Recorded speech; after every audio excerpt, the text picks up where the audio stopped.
तो देखो बेटा, नेक्स्ट क्वेश्चन है 53। ये आगे के टॉपिक का है, तो ये क्वेश्चन अभी अपने को सॉल्व नहीं करना है।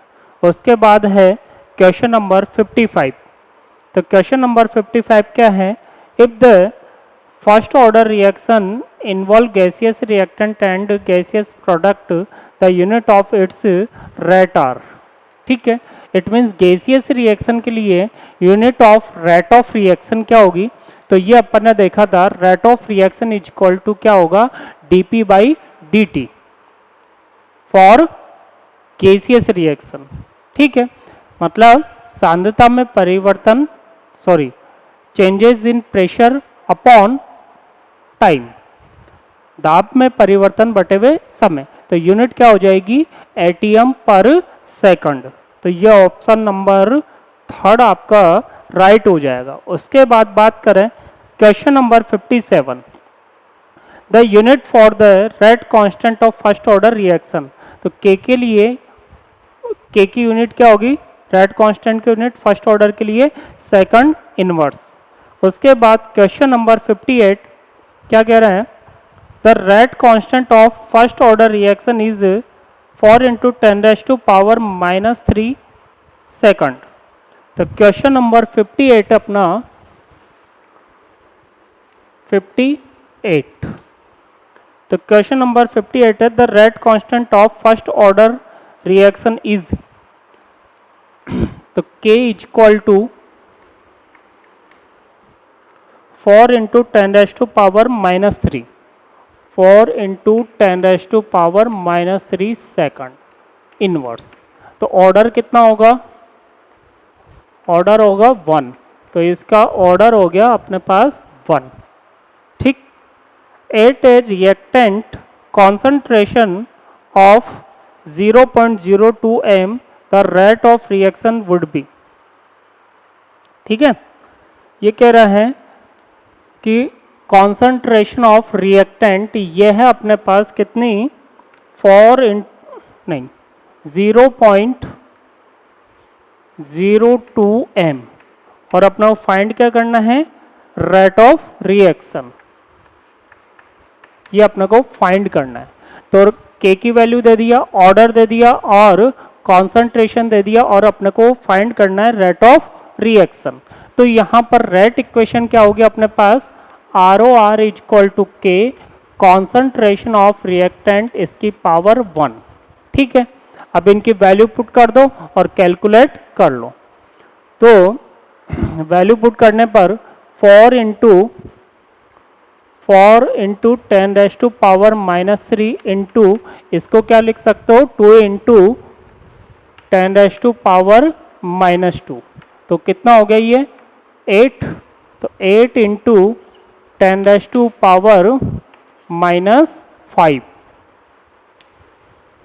8 इंटू 10⁻⁵। ठीक है, तो ये अपना ऑप्शन नंबर 1 सही हो जाएगा। उसके बाद नेक्स्ट क्वेश्चन है क्वेश्चन नंबर 98। तो देखो क्वेश्चन नंबर 98 क्या कह रहा है?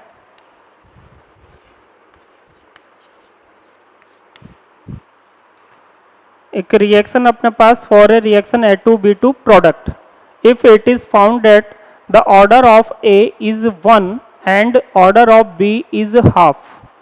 ठीक है, तो अपने पास रिएक्टेंट है A एंड B, और A के रेस्पेक्ट में ऑर्डर ऑफ रिएक्शन 1 है और B के रेस्पेक्ट में हाफ है। तो रेट इक्वेशन क्या होगी? ROR is equal to K concentration of A, इसकी पावर तो कितनी है? 1, और कॉन्सेंट्रेशन ऑफ B इसकी पावर कितनी है? 1/2। ठीक, तो ये अपने पास रेट इक्वेशन है। ठीक, when the concentration of both A and B are increased for time, the rate will increase by the factor। तो दोनों की कॉन्सेंट्रेशन अपन ने कितने इंक्रीज कर दी? 4 टाइम। तो ROR कितने टाइम इंक्रीज होगा? तो देखो, ए की कॉन्सेंट्रेशन 4 टाइम इंक्रीज कर रहे हैं, पावर कितनी है? 1 इंटू बी की कॉन्सेंट्रेशन 4 टाइम इंक्रीज कर रहे हैं, पावर कितनी है? हाफ, तो आर ओ आर कितने टाइम इंक्रीज होगा, ये तो 4 हो गया, और रूट 4 का मीनिंग हो गया 2, तो आर ओ आर कितना इंक्रीज होगा, 8 टाइम, 8 गुना बढ़ जाएगा। ठीक है, इसके बाद है क्वेश्चन नंबर 99। तो इसमें क्या कह रहा है ये, the reaction 2A plus B2 product follow the mechanism, the order of the reaction is। तो देखो क्वेश्चन नंबर है 99। तो यहां पर स्लो स्टेप कौन सी है, सेकंड। अपने पास रिएक्टेंट कौन है, पहले रेट इक्वेशन ले, तो R O R is equal to K concentration of A, इसकी पावर लेनी है, कॉन्सेंट्रेशन ऑफ बी, इसकी अपने को पावर लेनी है। तो अपने पास रिएक्टेंट है यहाँ पर ए एंड बी।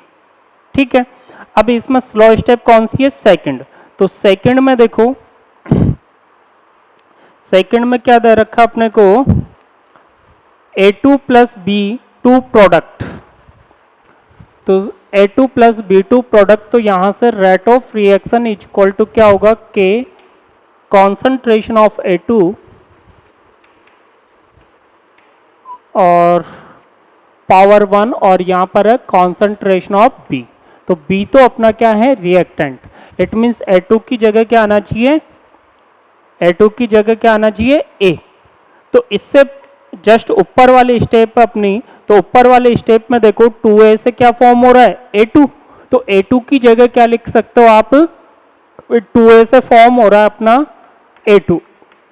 ठीक है, तो इसका 1 मोल अगर फॉर्म होता है तो इसके कितने मोल चाहिए, 2 मोल।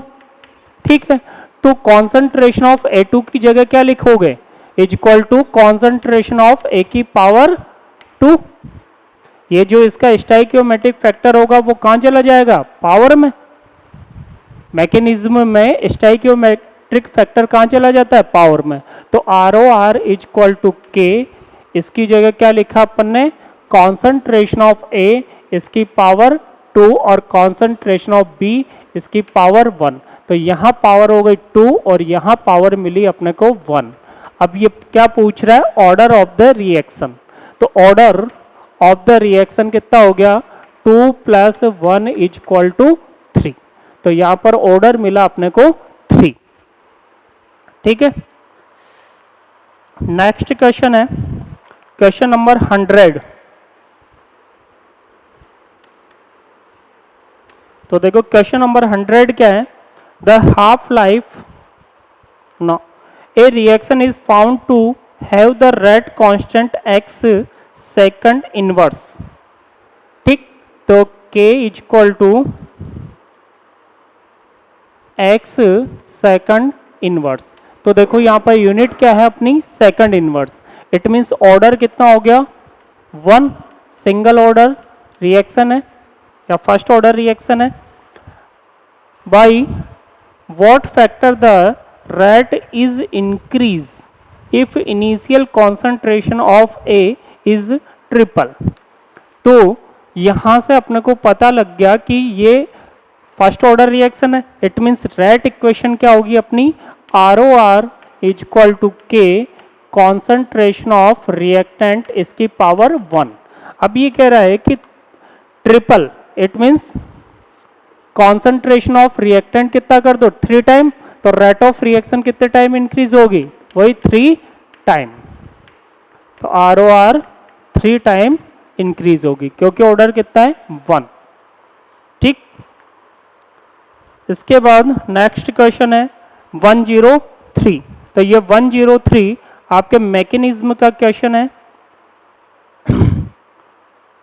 तो ये देखो 103,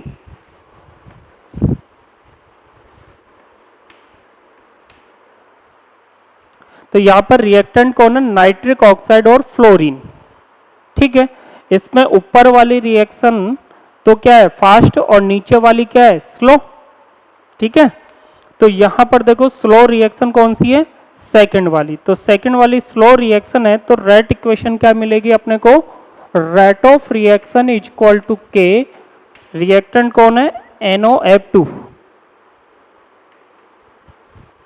पावर 1 और नाइट्रिक ऑक्साइड की पावर भी 1। अब देखो नाइट्रिक ऑक्साइड तो अपने पास क्या है, रिएक्टेंट है, ठीक है, लेकिन NOF2 अपने पास रिएक्टेंट नहीं है। इट मींस इसको अपने को चेंज करना पड़ेगा, ठीक है। तो इसके लिए अपन इससे जस्ट ऊपर वाले स्टेप लेंगे।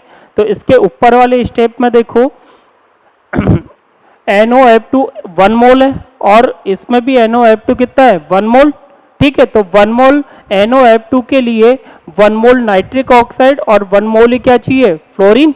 It means concentration of NOF2 is equal to, देखो इसका 1 मोल किस पे डिपेंड कर रहा है, 1 मोल नाइट्रिक ऑक्साइड और 1 मोल फ्लोरीन पर।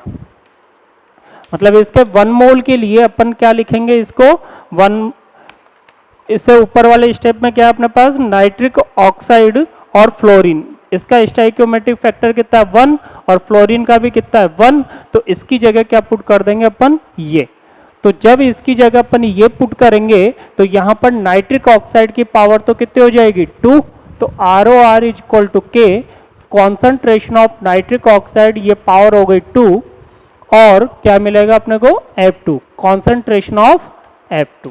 तो ये हो गया अपना रेट इक्वेशन और ऑर्डर कितना हो गया, 3।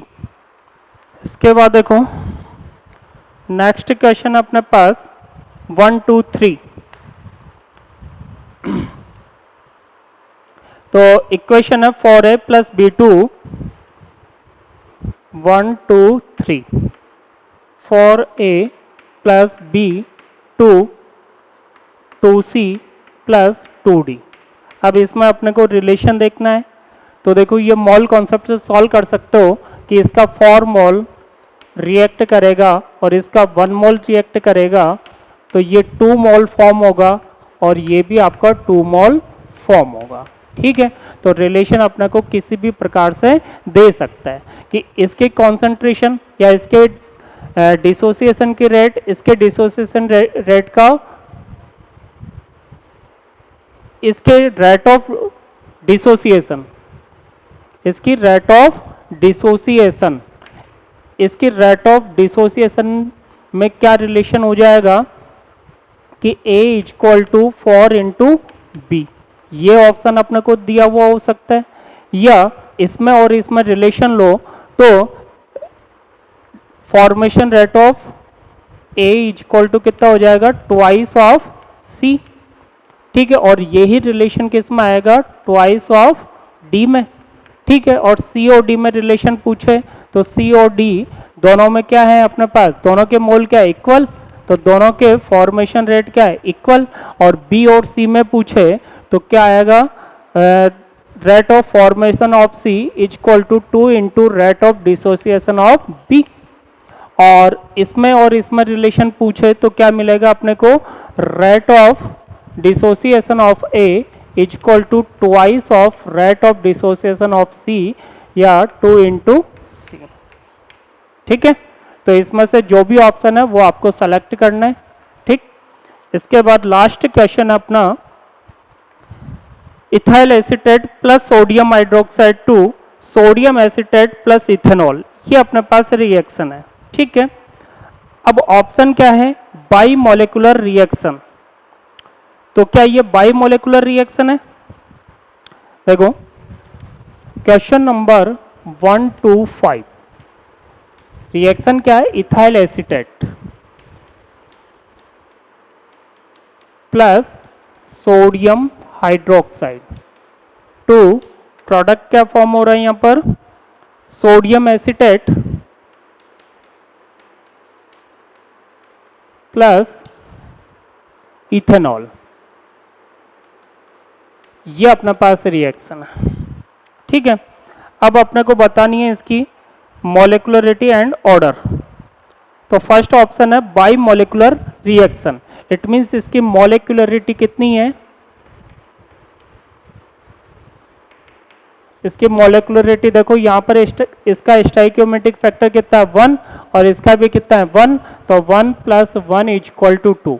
तो ये क्या हो गई आपकी बाई मॉलिक्यूलर रिएक्शन। ठीक है, फिर देखो सेकंड, तो सेकंड ऑर्डर रिएक्शन, तो अपने को यहाँ पर कोई हिंट नहीं दिया हुआ ऑर्डर ऑफ रिएक्शन के लिए। इसका मतलब यहाँ पर रेट इक्वेशन क्या मिलेगी, R O R equal to K concentration of ethyl acetate power 1 और concentration of sodium hydroxide power 1। ठीक है, यहाँ पर जो अपन ने एग्जाम्पल लिया था थ्योरी में, यहाँ पर था H2O, तो H2O यहाँ पर सॉल्वेंट था, लेकिन सोडियम हाइड्रोक्साइड सॉल्वेंट थोड़ी ना है, तो पावर कितनी हो जाएगी 1, तो ऑर्डर कितना मिलेगा इसका 2, तो इस ऑर्डर ऑफ द रिएक्शन हो गया 2, तो ऑर्डर हो गया 2, तो मॉलिक्यूलरिटी भी 2 और ऑर्डर भी कितना हो गया 2, तो आंसर क्या हो जाएगा आपका option number third, both, it means molecularity 2 और ऑर्डर ऑफ रिएक्शन 2, और ये दोनों ही आपके फर्स्ट और सेकंड ऑप्शन सही है, तो आंसर क्या हो जाएगा both, it means option number third. तो देखो बेटा, अपना नेक्स्ट टॉपिक है integrated rate equation for zero order reaction. ठीक है, तो सबसे पहले अपन बात करते हैं जीरो ऑर्डर रिएक्शन। तो जीरो ऑर्डर रिएक्शन का मीनिंग क्या है कि अपने पास रेट इक्वेशन क्या होती है, rate of reaction is equal to K concentration of reactant और इसकी पावर कितनी हो जाएगी 0। तो ये क्या है अपने पास जीरो ऑर्डर रिएक्शन। अब इसकी पावर 0 है तो इसका मीनिंग कितना हो गया आपका 1, तो क्या मिला अपने को के। तो जीरो ऑर्डर रिएक्शन के लिए रेट ऑफ रिएक्शन क्या रहेगी आपके पास कांस्टेंट। इट मीन्स इसकी डेफिनेशन क्या हो गई कि एक ऐसी रिएक्शन जिसमें रेट ऑफ रिएक्शन क्या रहे कांस्टेंट। ठीक है, reaction in which rate of reaction remain constant called zero order reaction. ठीक, सेकंड डेफिनेशन आप ये दे सकते हो कि इसमें rate of reaction concentration of reactant से अनडिपेंडेंट है, या इस पर डिपेंड नहीं कर रही है। तो एक ऐसी रिएक्शन जिसमें rate of reaction concentration of reactant पर डिपेंड नहीं करती है, तो वो अपनी क्या हो जाएगी जीरो ऑर्डर रिएक्शन। ठीक है, तो डेफिनेशन क्या हो गई, reaction in which rate of reaction does not depend on concentration of reactant called zero order reaction. ठीक, फिर इसके बाद है इंटीग्रेटेड रेट इक्वेशन। तो रेट इक्वेशन का मीनिंग क्या है अपना कि अपने को रेट कांस्टेंट के लिए फॉर्मूला फाइंड आउट करना है। रेट इक्वेशन का मीनिंग क्या है, रेट कांस्टेंट के का फॉर्मूला अपने को यहाँ पर फाइंड आउट करना है। किस मेथड से करना है, इंटीग्रेटेड मेथड से। ठीक है, तो ये टॉपिक अपना, तो सबसे पहले इसकी डेफिनेशन लिखें, तो डेफिनेशन क्या होगी, reaction in which rate of reaction does not depend on concentration of reactant. तो reaction in which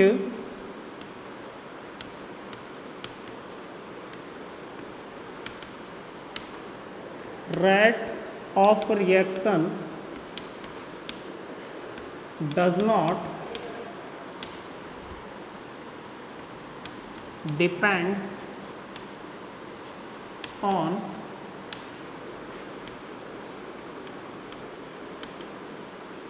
concentration of reactant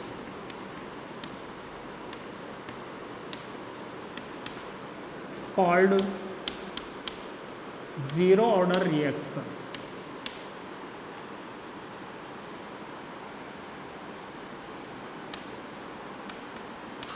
ठीक है, ये इसकी डेफिनेशन हो गई।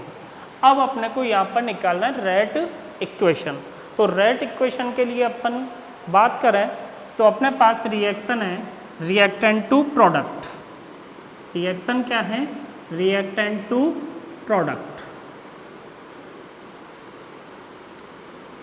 ये अपन ने रिएक्शन ली।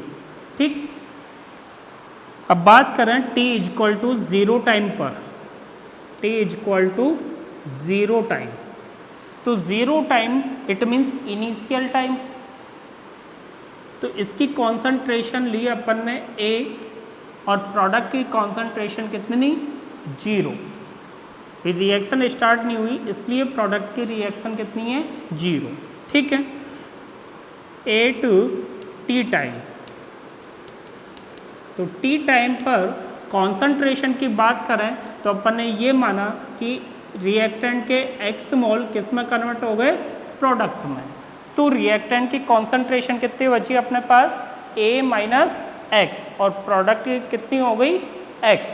ठीक है, तो इनिशियल कॉन्सेंट्रेशन है ए और टी टाइम पर कॉन्सेंट्रेशन है ए माइनस एक्स।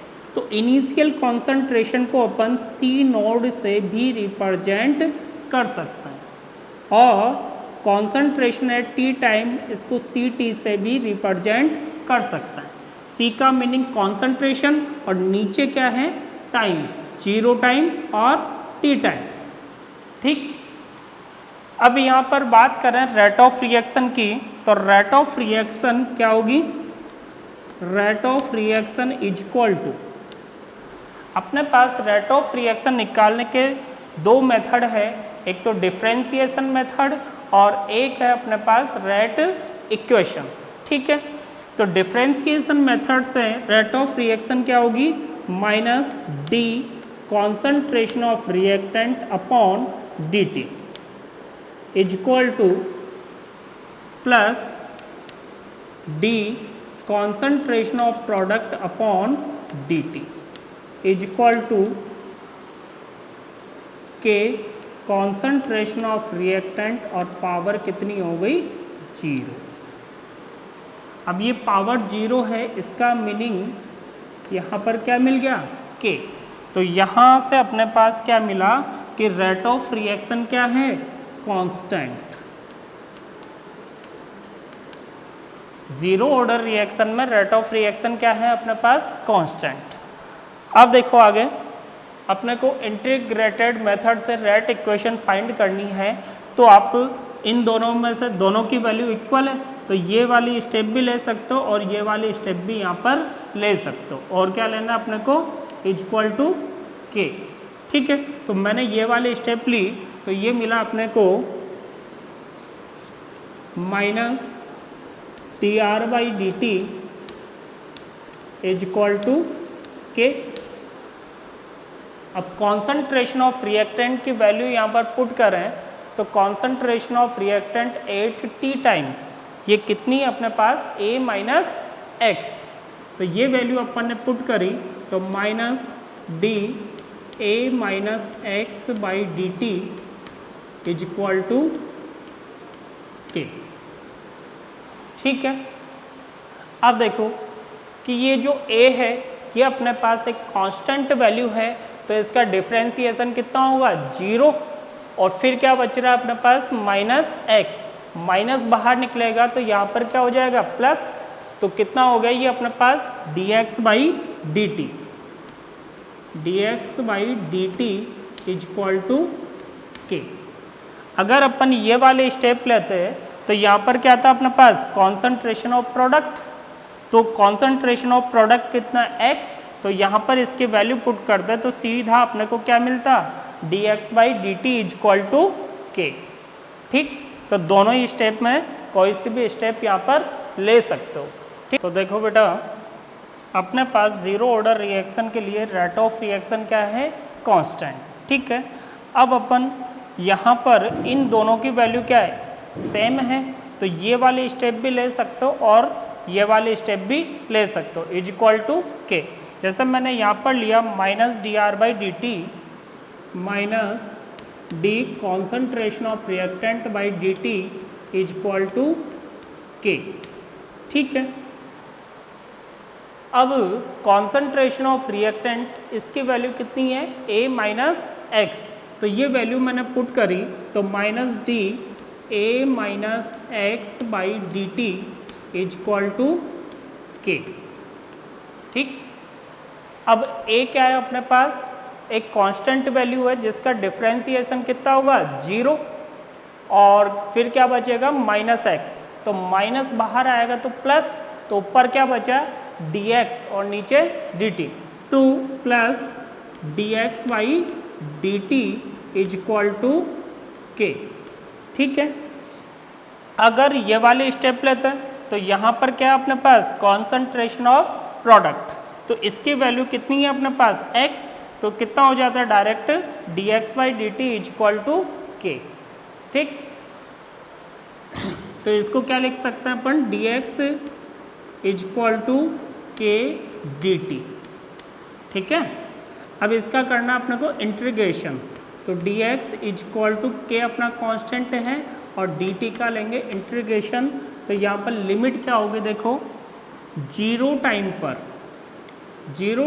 x की वैल्यू कितनी है 0 और t टाइम पर x की वैल्यू कितनी है x, तो इस x की लिमिट तो हो गई 0 टू x और टाइम की लिमिट कितनी हो गई 0 टू t। ठीक, अब इसका इंटीग्रेशन क्या होता है dx का x और लिमिट कितनी है 0 टू x, तो इसका इंटीग्रेशन हुआ x और लिमिट है 0 टू x। ठीक है, और इसका इंटीग्रेशन कितना होगा t और लिमिट वही 0 टू t।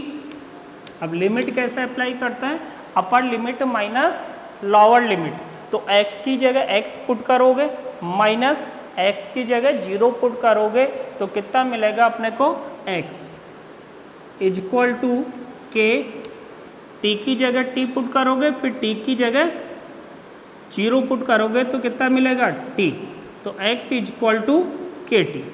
ठीक है जी, तो k अपना m क्या था रेट कांस्टेंट का फॉर्मूला फाइंड करना, तो k इज इक्वल टू कितना हो गया अपने पास, k इज इक्वल टू हो गया x अपॉन टी, तो ये फॉर्मूला आ गया अपने पास रेट कांस्टेंट का। ठीक है जी, तो ये फॉर्मूला हो गया रेट कांस्टेंट का। उसके बाद आगे बात करें अपन, ये फॉर्मूला अपना x की फॉर्म में, अब अपन फॉर्मूला निकालना चाहते हैं यहाँ पर सी नोड और सी टी की फॉर्म में, तो C naught minus C T is equal to क्या होगा देखो, C naught minus C T, तो सी नोड की वैल्यू कितनी है a माइनस सी टी की वैल्यू कितनी है a माइनस एक्स। ठीक है, तो यहाँ पर माइनस a और प्लस x हो गया, तो a से a कैंसिल और कितना बच गया x, it mean C naught minus C T किसके इक्वल है x के, तो x की जगह अपन क्या पुट कर सकते हैं यहाँ पर C naught minus C T, तो x is equal to C naught minus C T put करोगे तो फॉर्मूला क्या हो गया k is equal to C naught minus C T upon T, तो ये हो गया अपने पास rate integrated rate equation, it means zero order reaction के लिए रेट कांस्टेंट का फॉर्मूला। ठीक है, यहाँ तक समझ में आ गया होगा सबको। अब इसके बाद अपन ग्राफ की बात करते हैं, तो ग्राफ लेना है अपने को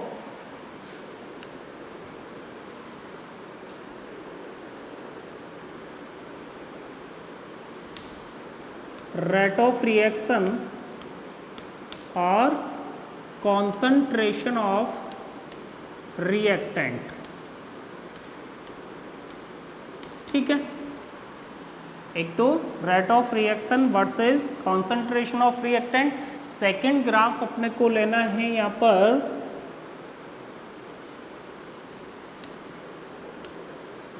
rate of reaction versus time. ठीक है, थर्ड ग्राफ की बात करें तो थर्ड ग्राफ लेना है x वर्सेज t, और एक ग्राफ और लेंगे यहाँ पर, तो ये टोटल अपने को 4 ग्राफ देखना है। तो देखो रेट ऑफ रिएक्शन की अगर अपन बात करें तो यहाँ पर अपन ने देखा कि रेट ऑफ रिएक्शन अपनी क्या है कांस्टेंट, जीरो ऑर्डर रिएक्शन के लिए रेट ऑफ रिएक्शन क्या है कांस्टेंट, इट मीन्स ये न तो टाइम पर डिपेंड कर रही है और न ही ये कॉन्सेंट्रेशन पर डिपेंड कर रही है, तो टाइम और कॉन्सेंट्रेशन पर डिपेंड नहीं कर रही है, कांस्टेंट है, तो कांस्टेंट का ग्राफ कैसा होता है, पैरेलल टू एक्स एक्सिस। तो अपने पास ग्राफ कैसा मिलेगा, पैरेलल टू एक्स एक्सिस। तो यहाँ पर ग्राफ हो गया पैरेलल टू एक्स एक्सिस और यहाँ पर भी ग्राफ कैसा हो जाएगा, पैरेलल टू एक्स एक्सिस। तो इसका मीनिंग क्या हुआ, देखो जैसे ये लिए अपन ने कॉन्सेंट्रेशन डिफरेंट डिफरेंट, तो डिफरेंट डिफरेंट कॉन्सेंट्रेशन पर रेट ऑफ रिएक्शन अगर कैलकुलेट करो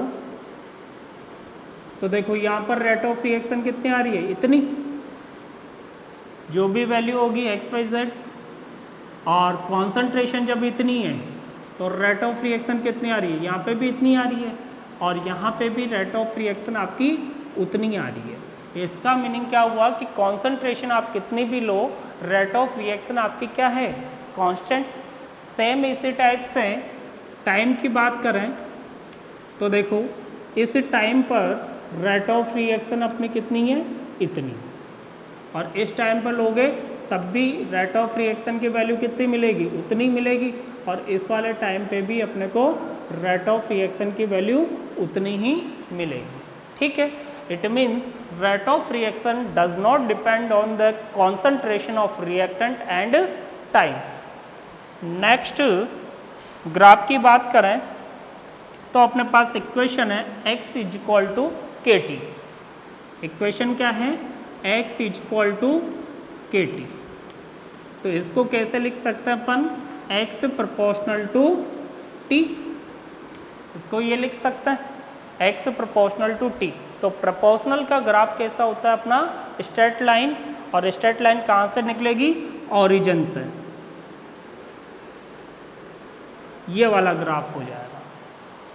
अब इस ग्राफ को अगर एक्सप्लेन करें तो देखो अपने पास टाइम है, जैसे ये टाइम ले लिया, ठीक है, तो इस t1 टाइम पर x की वैल्यू अगर देखें तो x की वैल्यू कितनी मिल रही है, इतनी, इट मीन्स x1, ये ले लिया t1, ठीक है।